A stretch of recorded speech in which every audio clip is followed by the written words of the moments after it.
Some people have waited 3 years for the Xbox 360, but others have waited over 6 years for the sequel to one of the Nintendo 64's most popular games. Finally, Perfect Dark Zero sees the light of day and launches Microsoft's next generation.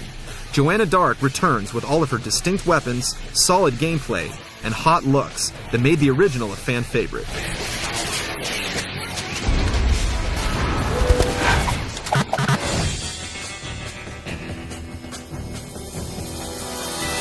Perfect Dark Zero details the events prior to the Nintendo 64 version, following Joanna through her first live assignment after training under her father. It leads up to her meeting and joining the Carrington Institute, the same team she worked for in the original. This is a clever premise, and it could have provided a great dramatic story arc. Instead, it delivers bad voice acting and a laughable script. After being criticized for adding aliens to the end of the first Perfect Dark, Rare went back to a more down-to-earth storyline for the villains in Zero. The new bad guy is Zhang Li, the CEO of Datadyne, who digs up an artifact that turns him into a god. Luckily, this isn't a huge part of the story. Instead, you're forced to watch Joanna's dad, a top independent secret agent, act like a complete moron. How he survived until now without Joanna is a mystery. He's clumsy, forgetful, crazy, and a bullet magnet. Carrington could have saved the story by taking Jo under his wing and setting up her training from the previous game, but he only appears as a hologram most of the time and barks orders. There is little character development, and few of the events in the game justify Miss Dark going to work for Carrington's Institute, which you never get to see. Considering the original Perfect Dark brought back some of the classic levels from its predecessor, GoldenEye, it's disappointing that we didn't get a chance to see some next-generation versions of the single or multiplayer levels from the first game.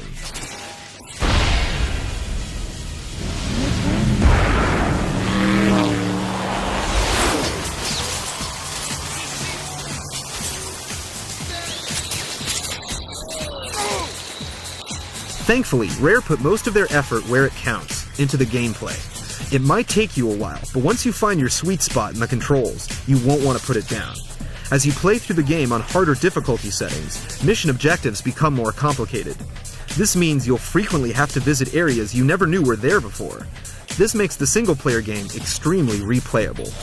As you complete levels with different weapons, you unlock them in your inventory, so you can start levels with whatever you want.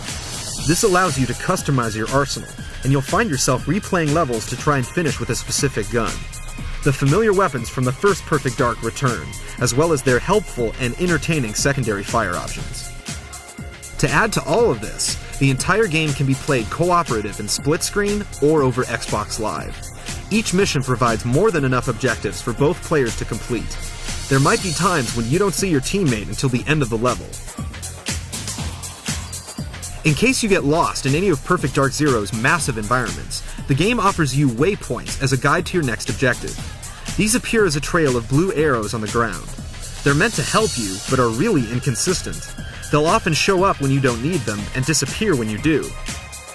And if the single-player missions get old, you can always hop into the combat arena and battle your buddies, bots, or both. There are plenty of deathmatch games to choose from, like Kill Count, Team Kill Count, Capture the Flag, and Territorial Game, all of which can include bots to spice things up. Then there are Dark Ops games, which are brilliant but don't allow bots for some reason. These include Sabotage, Eradication, Onslaught, and Infection, our personal favorite. Up to 16 people can play, and 2 of them start the match as Infected. Infected are skeletons that spawn with a pistol, and every human they kill turns into one of them. When you're the last human, it can get really scary as the other 15 infected skeletons hunt you down.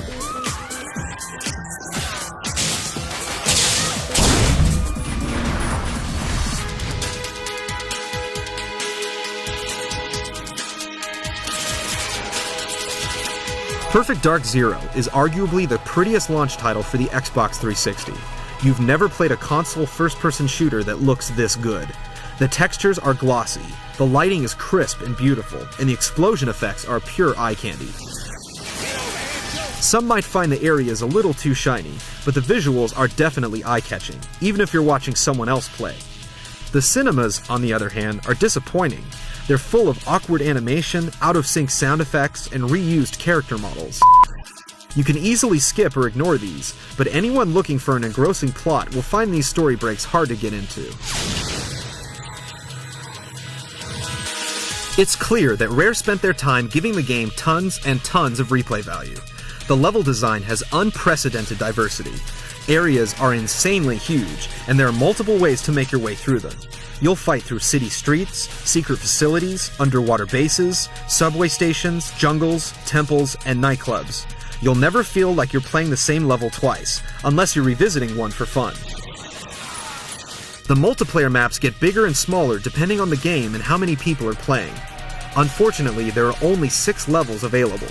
Hopefully in the near future, Rare and Microsoft will release new maps, and maybe even some redesigns of the original levels from the Nintendo 64.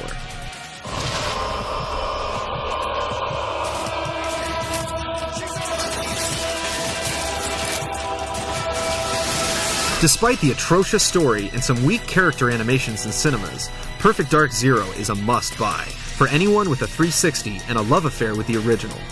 The game is a blast to play. It features the highest replay value delivered by a first-person shooter in a long time.